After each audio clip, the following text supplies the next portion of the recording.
Greetings, boys and girls. Guess who this is? I think you already know. This is Mrs. Justice, and I am reading you a book called John, Paul, George, and Ben.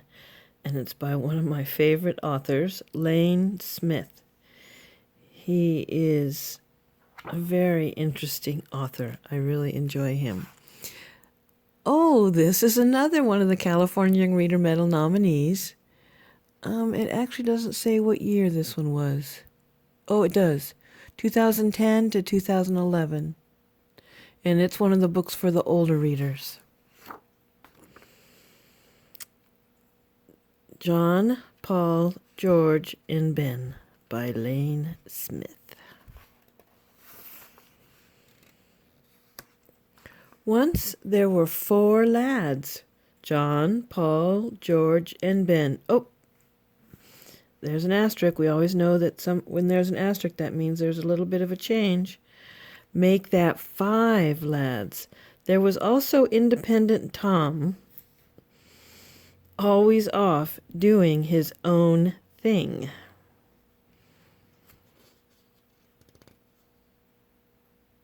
Which one do you think this one is? This one, I think that's John, Paul, George, and I know that's Ben. John. John was a bold lad. At the start of every school year, the students were asked to write their names on the chalkboard, and every year it was the same story. John, his teacher would say, you have lovely penmanship, John. John, your confidence is refreshing, but John, come on. We don't need to read it from space. Now you know which John this is. Paul. Paul was a noisy lad. Before fun was invented, people joined bell-ringing clubs.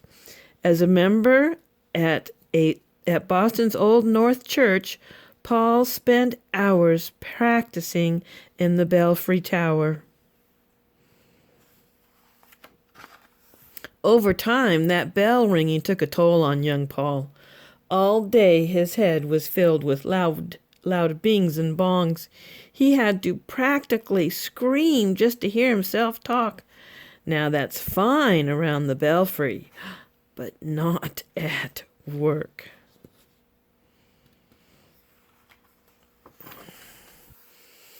Extra large underwear? Sure, we have some. Let's see. Large, extra large. Here they are. Great big extra large underwear. Paul was like a bullhorn in a china shop. Your wig? Yes, it's coming.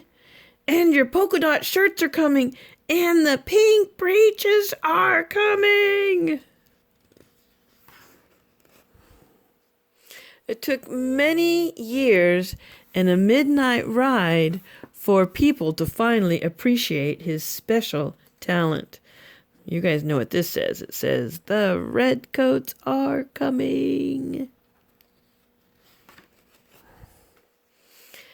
Everyone except that big underwear lady. She was still mad. George.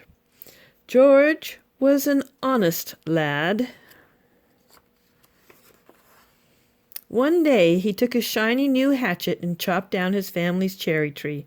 When his father discovered the tree, he asked, Son, do you know who killed this beautiful little cherry tree? I cannot tell a lie, answered George. 'Twas I who chopped down this cherry tree. Then run to my arms, dearest boy, cried his father, for you have paid me for it 1,000-fold with your honesty. Really? Said George. In that case, when I tell you I've taken out the apple orchard, leveled the barn, and made kindling of your carriage, you'll be a wealthy, wealthy man. Oops. Ben Ben was a clever lad.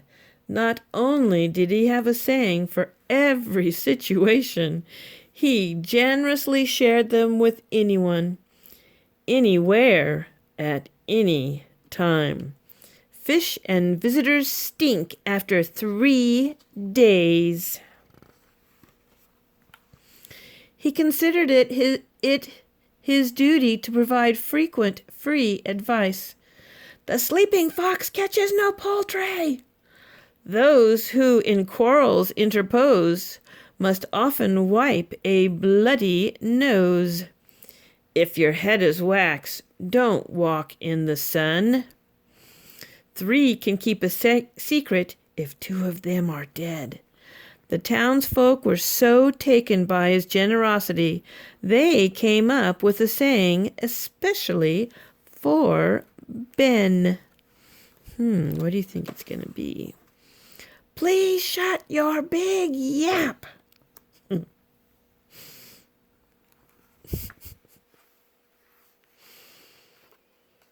I like it, said Ben. Short and to the point. Work a fox or turkey in there, and I think you've got something. Tom was an independent lad. One day, his teacher, Mr. Douglas, asked the class to make birdhouses by gluing macaroni to ye old balsa wood. Tom happily ignored him and used traditional building materials in a neoclassical design. When the class made a palm tree, Tom took one look and said, "Not on your life," then quickly left to sketch his own tree. "Young Thomas," fumed Teacher Douglas, "would you mind explaining to the class why you insist on working so independently?" "Certainly," said Tom. "In fact, I've taken the liberty to list the very reasons." Tom learned the power of his words that day. Mr. Douglas told him to pursue all the life, liberty, and happiness he wanted independently in the corner. The other students pursued lunch. The rest is history. Say you want a revolution? Well, John, Paul, George, Ben, and Tom sure did. In April of 1775, they got one. The Redcoats were coming. In fact, King George III's army was marching to Lexington and Concord to arrest John and the other Sons of Liberty. Fortunately, Paul Revere was a noisy man. After his midnight ride, every Minuteman, woman, and child knew who was coming and what they'd be wearing. It was the start of the Revolutionary War. The Americans needed to formally state their separation from the king. Who better than Thomas Jefferson, an independent man, to write the Declaration of Independence? Simply signing such a document was treasonous and dangerous. Ben Franklin, a clever man, said it best. "We must all hang together," he quipped, "or assuredly we shall all hang separately." One might think twice about signing his name. Not John Hancock. A bold man. He was first to scribble his autograph, and man, just look at the size of that John Hancock. The war was won thanks to General Washington. Everyone thought he would make a great king for the new United States of America. But George Washington was an honest man. "The last thing we need is another King George," he said. President George, however, has a nice ring to it. Ye old epilogue. George didn't live in the White House like all the other presidents. He was asked to live in New York City, where there aren't so many trees.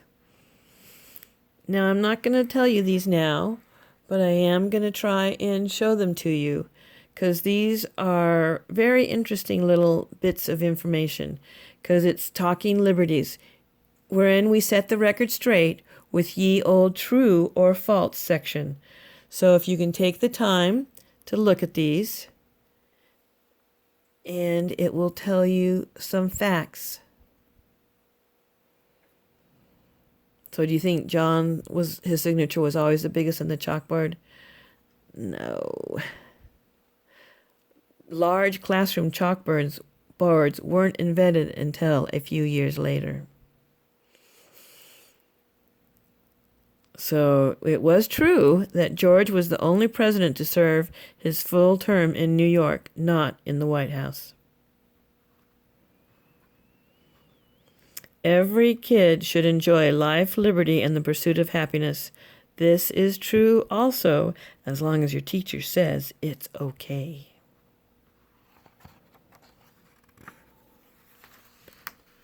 The end.